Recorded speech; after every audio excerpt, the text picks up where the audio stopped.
आणि आता मुंबई उपनगरातल्या टॉप 9 बातम्या। मुंबई शहरासह उपनगरात पहाटेपासून पावसाची संततधार। अंधेरी, दादर, लोअर परळ या भागात जोरदार पाऊस। पश्चिम रेल्वेवर आज 4.5 तासांचा ब्लॉक। गोरेगाव कांदिवली स्थानकांदरम्यान 6व्या मार्गिकेच्या कामामुळे ब्लॉक। रात्री 12:15 ते पहाटे 4:45 पर्यंत ब्लॉक असेल।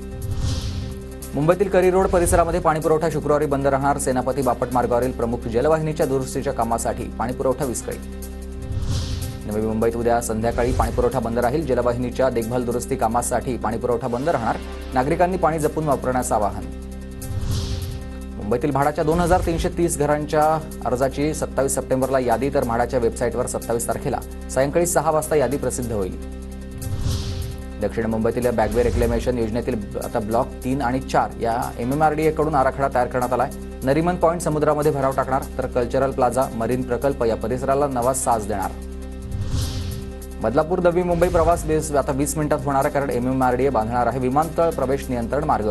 20 किलोमीटरच्या या मार्गासाठी 10,833 कोटी रुपये खर्च। पुढील 6 महिन्यांमध्ये नवी मुंबई आंतरराष्ट्रीय विमानतळावरून पहिलं उड्डाण होण्याची शक्यता आहे। मोदींच्या उपस्थितीत 5 ऑक्टोबरला सुखोईची चाचणी होईल।